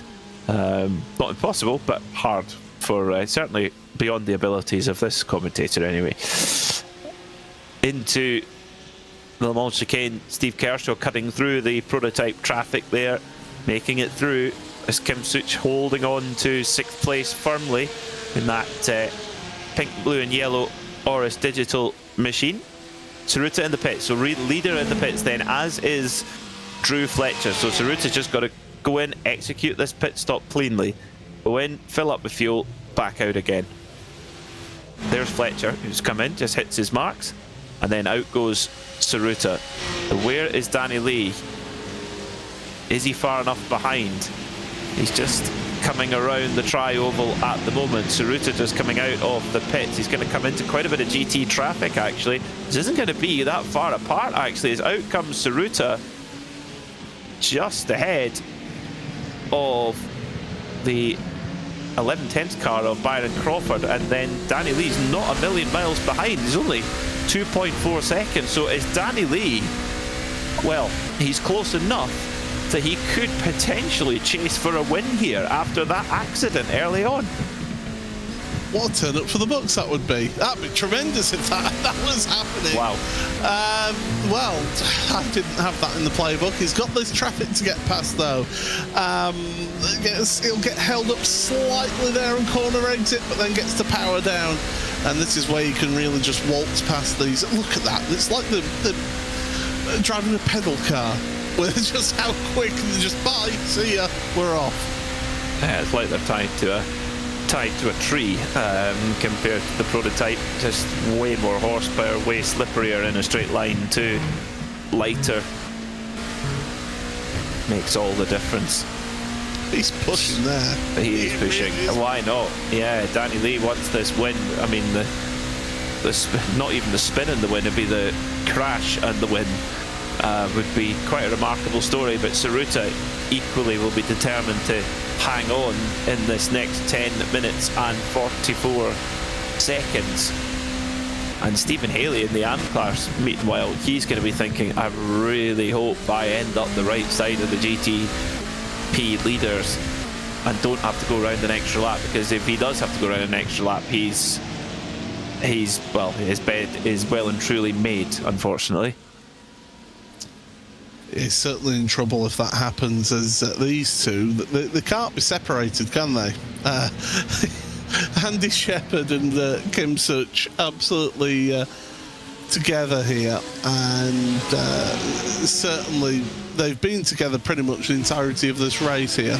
Great to see that even a little bit down the order in AM, you've still got somebody to fight with. So it's a series like this really does encourage people to stick around, stick at it in a race, and to keep fighting, because you have somebody usually around your pace as well. Yeah, I like it. I think, yeah, keep people in the race, keep going, and you know, I think it's a really good way to go racing like this. 9.5 minutes to go then. Tsuruta leads by just 2.4 seconds from Danny Lee, who was involved in a crash, who had to go back to the pits, take a spare car and be off strategy. And as it seems that whatever strategy that put him on, that turned out to be quite a good one. I still think you would have preferred the original plan strategy, though. Yes. You don't have... What's the... You know, Ferrari, they keep on talking about plan B, plan C, plan D. Is this the plan Z?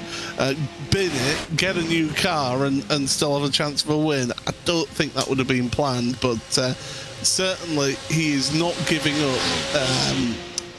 He's giving it a good go. And he's only, 2.2 seconds back right now.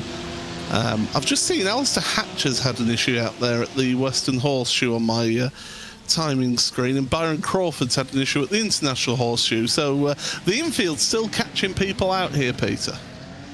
Yeah, it will do. As the tyre wears as well, it's very easy just to lose it. Yep, round goes Byron Crawford, unfortunately. Just asked for the power, and the rear said no. Whoa, Alistair Hatcher way off the road there, and he's of course top contender in the AM category. Needs to try and score some good points here today. Is it the kink again? Mistake. He's made a big mistake there. So if you watch, he's coming into the back end goes. It doesn't cooperate. Now he goes flying off, and he decides, right, I'm going to rejoin the track on the other side of the Western Horseshoe. That's a big mistake, because he's just given himself a black flag. So he's going to have to come down pit road and serve a drive-through penalty. Oh dear. Oh dear. That's, and yeah, just was running too tight a line there coming into the kink. Ran out of angle basically. It was just in the wrong gear as well, actually. So they're getting too high a gear, and it just round it went. Look at the lead. Look at the GTP lead. Oh, it's coming down. Oh, it's down to almost nothing. And it's now to the point where Danny Lee can get a slipstream from Christian Tsuruta. This is huge. So as soon as Danny Lee's within a second, he can then start to get a slipstream from Christian Tsuruta's number 119 machine. This is game on now at the front. What a comeback drive this has been from Danny Lee. Remarkable. And you think Tsuruta will be looking in his rearview mirror and saying, that car was a mess about half an hour ago. Now look at him, he's right on my tail again. Where's the fairness in that? That's how the rules work here in this championship. You get that free repair, and it encourages people to carry on in races like this. And you look at this, it's hyper aggressive into the Daytona chicane, and it's showing. And it comes back the other way in Danny Lee's favour. It was against him at the beginning of the race. And yeah, Tsuruta just gets held up big style there, and now all of a sudden it's down to nothing. Here comes Danny Lee then, he's in the slipstream of Tsuruta in that number 119 car, and then he pops to the outside. He's going to try and get a big drag on the side draft as well as they come through the tri-oval. 6 minutes to go, will be 5 laps left here at the Daytona International Speedway as Tsuruta holds the inside line, the headlights blazing through the early evening sunset. This is fantastic stuff. What a fight back from Danny Lee, and Tsuruta, as you rightly say, Paul, must be thinking, what? How has he done this?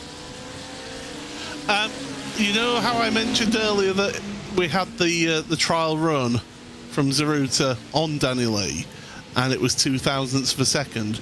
That time by 1/1000th of a second separated the two of them. Oof. We need to get the like the horse racing with the camera absolutely on the line to get the result of this one, I think. Yes, I think so. It's been a fantastic battle between these two, and you know we've seen it throughout the season when they have been together on track. They've been very, very hard to separate. Now, can Tsuruta hold off Danny Lee? Danny Lee is chased down. It's a, heroic drive, whatever the result here. The crash was absolutely nothing he could have done, not his fault whatsoever. But he's stuck in and really gritted his teeth. Now, to get one over on Tsuruta, though, you got to get your elbows out, because he is a proper wheel-to-wheel racer. Former Caterham racer in the outdoor world of motorsport. 4.5 minutes to go then. 4 laps left. Here we go. Yeah, you see, Danny was just a little bit too late. Oh, nice cut to the inside there from Danny. Very nicely done, but Tsuruta, you got to wake up early on the big error. Tsuruta getting over the curbs at 2. You don't want to do that. Well, they both made the same error, didn't they? They both dragged each other down there, did Tsuruta and Lee. And Tsuruta hangs on to the track position for now. Brilliant stuff. Their best lap times in the race are 33.2 for Tsuruta, or sorry, 33.270, 33.289 for Lee. There is 19 thousandths separating their best laps of this race. That's what we're looking at here. Two really top drivers going wheel to wheel in these prototype machines is great. Just brilliant. And crucially for them, there's no lap traffic for at least a lap or two, and even then it's a single car, so you might hit traffic with one single car and that's it. It's where they hit that traffic that will be key. Yes. I mean, look at it a couple of laps ago where Tsuruta was really compromised and Danny Lee got the run. I mean, we saw it the other way around at the beginning of the race, but it's at this point where it's down to the last moments where it really, really matters. So now we're gonna have 2 laps now. Are we? Yeah, 2 laps. Definitely 2 laps to go in this one. Yeah. With 2 minutes 40 left, yeah, absolutely. It'll just be enough, and I think Tsuruta will be happy to see the checkered flag if he can stay this far ahead, because he actually has pulled out a little bit of a gap, hasn't he? Has Danny Lee suddenly looked at his fuel numbers and gone, oh, I've been burning a bit more than I have been the rest of this race? Could be. That's a great point, Paul, because I think he had to roll the dice. He had to go to the limit on what fuel he put in to have any chance of running down Tsuruta. He could not spend a millisecond more in the pits than he ultimately needed to. So is he now thinking, oh, am I actually going to make it or not? I don't know. I mean, we're not going to go into overtime by much at all. We're going to be basically going over the checkered flag 10 or 15 seconds after the elapsed time. So it could have been they could have gone an extra lap. So they're on the right side of the fuel, that's for sure. And I tell you what, that could well play in Stephen Haley's favour in GT3 AM as well. He leads by 5.6 seconds, but is he going to make it to the end? Can he get that car home on the fuel in the tank? He can't have much left. Stephen's on lap 15 of his fuel. Yeah, how long were they doing in GT3? Not that much longer than the GTPs. it must be said, Tsuruta faded to the pit lane. This should be the white flag then this time, because it was 1:20 remaining, and Lee's going for it. Yep, it's a shootout then. Last lap, white flag in the air, with Christian Tsuruta leading here at Daytona. 80-minute endurance race, which comes down to this. But what can you say about Danny Lee? He was in the fence and had to limp it back to pit lane, get the spare car, get back out on the circuit, and run down someone of the quality of the multiple champion that is Christian Tsuruta. And that's exactly what he has done here. Danny Lee, a newcomer, of course, the Porsche Club of Great Britain Sim Racing. Absolutely not a newcomer to sim racing, but a great addition. We've seen drivers of Danny's quality come and go throughout the history of Porsche Club of Great Britain. You see that little twitch of oversteer there as he asks for power. He's asking everything of it, Paul. Asking a little bit too much there, I think. He's still in the slipstream, but I think he's maybe a little bit too far back. He wants to be about 0.3 of a second back on the exit of the chicane. I think he's too far, but he's aggressive through here. Oh, very aggressive. Has he got enough of a run? I think he might.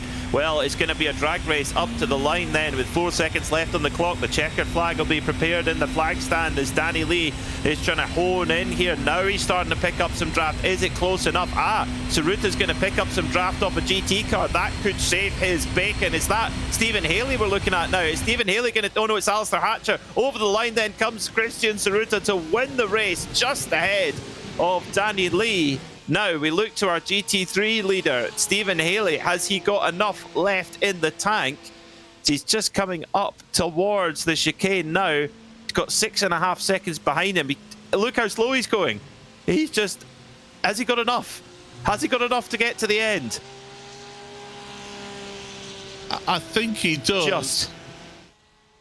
but look at Ryan Penny. He has closed up a second just in that chicane alone. So I think Haley's just got enough here to take it to the line. But my goodness, what an exciting end to the race that's been. Absolutely sensational. Stephen Haley, well done getting that car home with all of the fuel left in the tank there. Wowee, that was not easy. Ryan Penny will be second now. We look back to the battle for the podium. Ralph Meyer, is he going to climb on the podium here at Daytona International Speedway? Ralph Meyer right in the draft of Ollie Carbadine. Carbadine trying to just disturb the draft a little bit as they come up towards the tri-oval. Meyer pops out there. Ralph Meyer pops to the outside. Does he have enough of a run? Oh, Carbadine has a little jink across. This is going to be a photo finish. Here comes Ralph Meyer. He's on the high side. I have no idea who got it. That is almost a dead heat there. Was it Carbadine? Was it Meyer? It was Carbadine. Oh, but 13 thousandths of a second. Incredible. Wow. Between those two, the run to the end there as well. Kim Such and Andy Shepherd are pretty close together as well, although I think it's a bit more comfortable for Kim there, 1.5 seconds. But yeah, what an end to that race. That was, well, I mean, we were writing off Danny Lee after that accident, weren't we? But one driver didn't, and that was Danny Lee. Wow, that was great. I mean, there was at points in that race we were thinking, is the air gone out the balloon here? Is it game over? No, endurance racing isn't like that. There's always a twist in the tail, and we're going to see a twist in the tail of Christian Tsuruta's Porsche 963 here. The Daytona ground staff will be going absolutely ballistic right now, but that is how you celebrate here at the World Centre of Racing. Fortunately, it's virtual grass and not the real stuff, because yeah, ground staff are very protective, aren't they, of their facility. Yeah, it grows back pretty quickly in the virtual world, thankfully. Well, there's your result then. After all that, Christian Tsuruta wins by 0.177 of a second, our closest winning margin of the whole season. Drew Fletcher, a great podium in third. Rob Sharp, solid finish for him in fourth. And Paul Goffin comes home in fifth. Dean Powell was sixth. And Rob Miller in seventh. A day to forget for him, unfortunately. Steve Kershaw he actually finished off the lead lap, as did Byron Crawford and Danny Jones. Heinz Meyer, likewise, unfortunately had to retire early on. In the AM class, well, Stephen Haley, what a final stint. Making fuel, I think, on those last few laps to win by 5.2 seconds from Ryan Penny. Then it was Oliver Carr-Dean hanging on by 13 thousandths of a second ahead of Ralph Meyer to get that last spot at the podium. Kim Such held off a late charge from Andy Shepherd. Alistair Hatcher, not a good day for him for one of our championship contenders in AM. He will only take home points for 7th place. Carl Stringer just finished off the lead lap, with Alex Owen and Alex Jones both hitting problems in that race. Fortunately, likewise for Alex Boney and Andy Marston. Fastest lap of the race, Danny Lee on lap 5. Wow, I would have said it would be later in the race with the way that he charged through. Amazing stuff. Well, a race winner, Christian Zaruta, he's had his celebration over the tri-oval, over the ball field at Daytona International Speedway, and he's down with Paul Smith. He certainly is. Christian, when you saw Danny Lee have his instant, did you think, right, that's my nice easy rest of the evening here, got a nice win? Did you ever expect to see Danny Lee right in your mirrors at the end there? Well, I saw Danny have the crash, and I was like, oh, that's disappointing. So I thought, for the stream! And had my own crash with one of the GT... I don't know if you saw it, with one of the GT3s going through the S's after the first corner. So I knew, he's got the fast repair, I had a fast repair, so I knew he was going to be close, and I knew it was going to be fairly even. And I just, every time I hit the... is it the Le Mans chicane, the one around the bank? Yeah. Every time I hit the Le Mans chicane, there'd be a I'd pull away, and then every time I'd get a gap, there'd be a GT3 right in front of me for the chicane, and he'd just come straight up behind me and get the run out. So I was having to be really careful with the car placement going into the chicane and make sure I wasn't too close to the GT3, because otherwise I just would have been a sitting duck on the exit. So it was really tricky, really tricky, but really good fun. Yeah, it certainly looked like you're having fun, much better fun than last time out at Imola. Is it just a case of we won't talk about that. Yeah, a case of just putting that out of the mind and having a really good show to you today, because pole position ended up with a race win, but that only tells half the story. Halfway through the season, I know you missed a week of the season. Are you looking forward to the second half of this calendar now, looking forward? Yeah, and as you can imagine, most of my time's been spent in the Cup car trying to practice for this damn Carrera Cup thing and win a bit of money. So I've got the last one of that on Sunday, and then I'll be able to put a bit more time in on this one, because I've put time in on this one and the other one. I think my wife would divorce me, to be honest. I don't piece me. It's bad enough as it is. So yeah, I'll have a bit more time going forward. So hopefully I'll be able to pick up the pace a bit as we go. Well done, Christian, on pole position in the race win, and all the best for Sunday as well. Cheers, buddy. See you then. There we go. That was Christian Zaruta, our race winner. We've got to drag him in. Second place in Pro. And quite frankly, Danny, I think it would be fair to say, I mean, we'd written you off after that incident that wasn't any of your fault, but my goodness, what a hard-charging drive from you coming through at the end. This is why endurance races are so good. You get all these stories that just sort of spring up from the ground when they've been put in the ground. So that crash was just really unfortunate. Bit of unpredictability from the GT3 ahead of me, combined with what seems to be horrendous latency netcode combination of the two. So yeah, I was in the same boat as you. I thought, oh well, that's that then. Get a fast repair, see what we can salvage. And then somehow out of nowhere, the strategy comes to maintain the free stop that everybody's doing somehow. And for some reason, it just brought me back into the hands of Sharuta. Maybe he had bad traffic or all sorts, but I was so pleased with how that went. It was really exciting from my point of view. I mean, we just found out from Christian that he had his own incident with GT3 traffic as well. So you both had it here today, but that's the first half of the season now done for the championship. Looking forward to the next half of the championship. You've come into this week leading in Pro. is it something now that you're thinking, right, just race by race, try and protect that lead in the championship? It's kind of a case that I'm experienced enough now that every race kind of feels like, right, I'm gonna pressure myself up the field. You know what I mean? As long as I go up from a qualifying position, I'm okay. And this is a great example of that. Just pure tenacity, being kind to the tyres. They're two things that I think I've got definitely under my belt, and that's just helping me out every time we go out and race. I'm getting an okay qualifying and converting it into a equal or better position, and that's how you really sort of press home the win. So I'm really looking forward to the second half of the season, because the first half has been really good, a real sort of like gentleman's smart racing with all the fuel strategies going on. It's fun for the drivers, and hopefully it's fun for you. Well, it has been fun for us to watch, that is for sure. Congratulations, though. 2 places gained up into second place this race. Cheers. Thank you, everybody.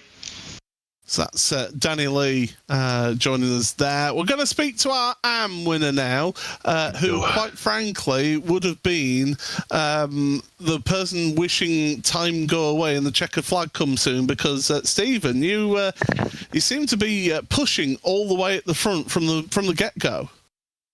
The end didn't come soon enough, Paul. I thought I'd just try and break that toe, and then the old mentality of keep the foot down and just keep going came out of me, and by the time I'd realised that a couple of the other guys might have been fuel saving, I actually thought it might be too late. It didn't help with the fact that I actually pitted a lap earlier than perhaps what I should have done on the first stop, so it probably put me at a little bit more of a disadvantage when it came to fuel saving in the end.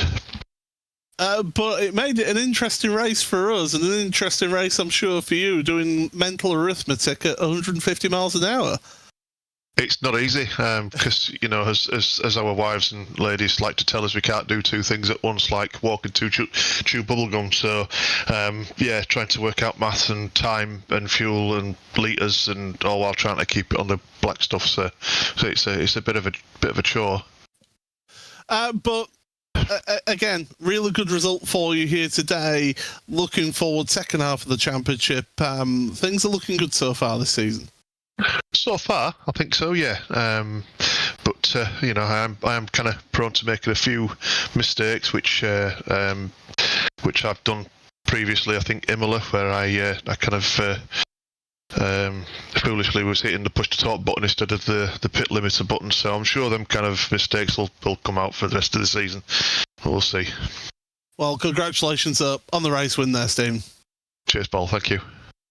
And from first place in AM to second place in AM, it is Ryan Penny. Ryan, one of the most colourful liveries on the grid, and, well, we thought it was going to be you guys getting the job done with the fuel saving, but it didn't turn out that way with Stephen's incredible pace with fuel saving. Evening. Nice to speak to you again. He's just too quick, is what it comes down to. I mean, I was fuel saving last few laps. I think Oliver behind me was fuel saving. So there's no chance of catching Stephen. He's just too quick for me. I just ran my own pace and seemed to work. But we've seen, you know, how these sort of races can go. I mean, is it these longer races where you get a bit more time? Does this suit your style more, or do you prefer those shorter, quicker races? I'm knackered, so I like the short ones. I think me and Peter are knackered after that race for us, but. So it was a shame what happened to Alistair as well, because me and him were having a good battle for a good portion of that race.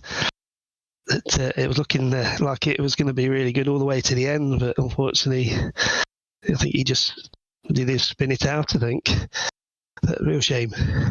Yeah, absolutely. That big mistake that he had there at the dog leg, but certainly one that helped secure your second place here today, Ryan. Congratulations. Definitely. Thank you very much.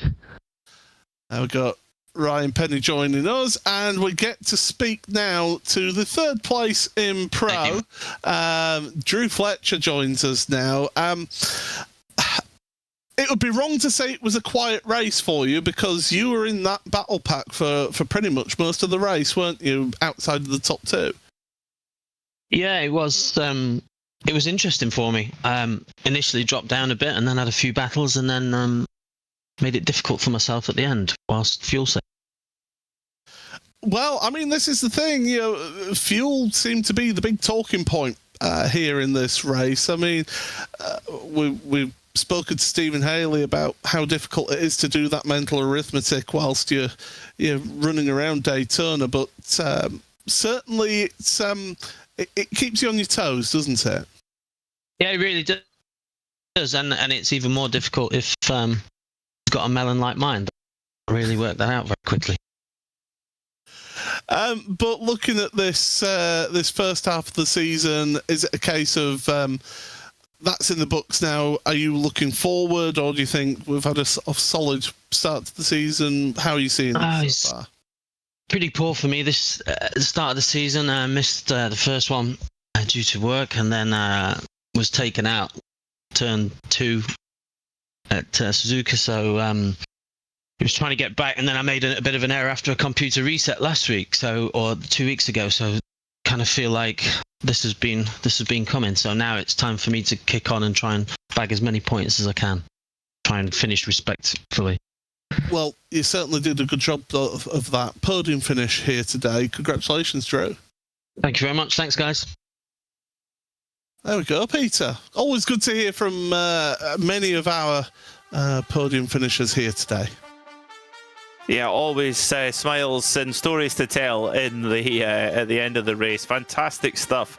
Here at Daytona International Speedway, an 80-minute endurance race which brought all of the stories. We're back in 2 weeks' time, where we head out to Interlagos in Sao Paulo, Brazil. 8 o'clock UK time, back to our usual time on the 30th of April. Myself, Peter Mackay, and Paul Smith will be there to take you through all of the action. But for now, from us all here at RaceSpotTV, thanks so much for watching. Good night.